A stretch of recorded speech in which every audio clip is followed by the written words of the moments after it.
အားလုံးမင်္ဂလာပါရှင်ဒုက္ခဖြစ်ပါတယ်ရှင်ဒီ vlog လေးကတော့ဒုက္ခစေးနဲ့သွားစေးတက်ကတူဝင်ခွင့်နှုတ်ပြေစာမေးပွဲအတွက်နေပြီးတော့သွားမဲ့ vlog လေးဖြစ်ပါတယ်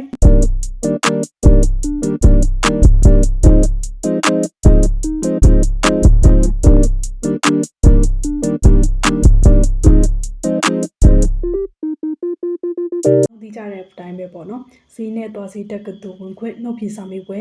ဖြေဆိုဖို့အတွက်ရေးချက်ခံရလို့စင်းရင်လည်းထွက်လာပြီပေါ့နော်ဒီစာမေးပွဲကိုတော့အောက်တိုဘာ1ရက်2ရက်3ရက်ပေါ့နော်စုစုပေါင်း3ရက်ကျင်းပသွားမှာဖြစ်ပါတယ်ဒုက္ခကအောက်တိုဘာလ1ရက်နံနက်ပိုင်းမှာဖြေရမှာပါနံနက်ပိုင်းဖြေရမယ့်သူတွေကမနက်9နာရီခွဲကိုနေပြီးတော့ State Academy ကိုအရောက်သွားမှာပေါ့နော်နေ့လယ်ပိုင်းဖြေရမယ့်သူတွေကနေ့လယ်12နာရီရောက် NSC ကိုအရောက်သွားရမယ်ဒုက္ခကတော့အမှတ်စဉ်20မှာရှိပါတယ်သူကနာမည်ကိုပေါ့ကာကြီးရနဲ့အာတီအစင်လိုက်ဆင်လိုက်တယ်ပြီးတော့ကျတော့ဒုက္ခရဲ့နာမည်ကလည်းကာကြီးနဲ့စတယ်ကာကြီးနဲ့စတဲ့သူတွေထဲမှာမှ ECP 3ဘာသာပေါင်းကိုအများကနေအနည်းပေါ့နော်ဆင်လိုက်တော့ကျတော့ဒုက္ခအမှတ်20မှာရှိသွားတယ်ပေါ့နော်နည်းနည်းတော့စိတ်လို့ရှာမိပါတယ်ဆရာကြီးဆရာမကြီးတွေကဘယ်လိုမျိုးခုနေမေးလာမလဲပေါ့နော်ကိုကောင်းကောင်းဖြေနိုင်မှာမလားဆိုပြီးတော့စိတ်ပူမိရပေါ့ဒါပေမဲ့လည်းယုံကြည်မှုရှိရှိနဲ့အကောင်းဆုံးကြော်ဖြတ်သွားနိုင်လိမ့်မယ်လို့မျှော်လင့်ပါတယ်အခုကတော့စက်တင်ဘာလ29ရက်ညပိုင်းရောက်ပြီပေါ့နော်ဒုက္ခကအခုလိုအပ်တဲ့ပစ္စည်းတွေကိုထုတ်ပိုးနေတယ်ဒီမှာဆိုရင်အဓိကအနေနဲ့စာရွက်စာတမ်းပေါ့နော်ဒါလည်းမမေ့ရဘူးအဓိကအရေးကြီးဆုံးပဲစာရွက်စာတမ်းအနေနဲ့ကတော့သူတို့ညွှန်ကြားထားတာက grade 12 online man နဲ့ကိုယ့်ရဲ့မှတ်ပုံတင်မူရင်းပါရမယ်ပေါ့နော်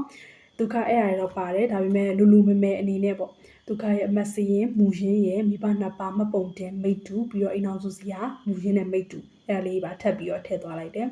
ပြီးတော့တကူရီတကာရသုံးဖို့အတွက်သုံးဆောင်ပစ္စည်းလေးတွေနဲ့ဝစ်စားနှစ်စုံလောက်ပေါ့နော်အဲ့ဒီတွေကိုဒီလိုကလေးထဲမှာထည့်သွားပါမယ်ဆိုတော့ဒုက္ခကစက်တင်ဘာ30ကိုနေပြည်တော်ကိုသွားမယ်ပြီးတော့ရင်တော့အောက်တိုဘာ1ရက်နေ့လူတွေ့ဖြည့်ပြီးတော့ကျတော့ပြန်လာမယ်ပေါ့နော်အဲဆိုတော့မနက်ဖြန်မနက်စောစောသွားရမှာဆိုတော့ခုညအပြည့်နေအောင်လို့နားယူပြီးတော့အိတ်လိုက်ပါအောင်မယ်ပြီးတော့အားလုံးလည်းဒီ vlog လေးကိုစုံထိကြည့်ရှုပေးကြပါအောင်ရှင်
Hi guys အခုဒုက္ခအိမ်ပြန်ရောက်ပါပြီဒုက္ခကအောက်တိုဘာ1ရက်နေ့မနက်ပိုင်းဖြေရတော့ကြတော့နေ့လယ်7ခွဲလောက်ပြီးရပေါ့နော်အဲ့ဒီဖြေခဲ့တဲ့ experience လေးကိုလည်း sharing လေးလုပ်ပါပါမယ် ဒုက္ခတို့မနဲ့ခွန်ခွဲခေါ်တာပေါ့နော်ခွန်ခွဲခေါ်ပြီးတော့ကျတော့အဲ့ရောက်တော့ဖုန်းတွေတော့လုံးဝတော့မယူပါဘူးပေါ့နော်ရောက်တော့ကျတော့ဒုက္ခတို့ကိုနံပါတ်ဆင်လိုက်ဆွဲပြားလေးတွေပေးတယ်ပြီးတော့အခါကျရင်စာရွက်ကလေးပေးရပေါ့နော်အဲ့စာရွက်မှာကိုစီးနဲ့ကိုတက်မှာလားနိုင်ငံတော်စီးနဲ့တက်မှာလားဆိုပြီးတော့ကောက်ချစ်ခိုင်းတဲ့စာရွက်ကလေးပေါ့နော်ပြီးတော့ဒုက္ခတို့ကိုအခန်းတစ်ခန်းထဲမှာခဏထိုင်ခိုင်းထားတယ်ပေါ့နော်ထိုင်ပြီးတော့ကျတော့အမှစောင့်နေရတော့အကြာကြီးပဲပေါ့နော်ခွန်ခွဲခေါ်ပြီးမယ်စတာတော့9နာရီလောက်စတာတင်တယ်လူစုံအောင်လဲသူကစောင့်ကြတော့ခွန်ခွဲစောစောခေါ်လိုက်တာလို့ထင်ပါတယ်အမှ9နာရီလောက်စတော့ကျတော့သူက9ယောက်တတုတ်စီခေါ်သွားရပေါ့နော် table 10ခုခွဲထားတယ် table တစ်ခုကိုစုစုပေါင်း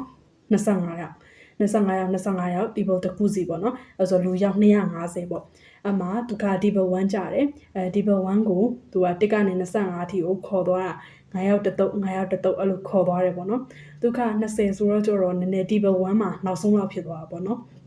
အဲဆိုတော့နေ့လေ17ခွဲလောက်မှပြီးသွားပါတယ်အမှမိတာကလည်းဒုက္ခတို့ကို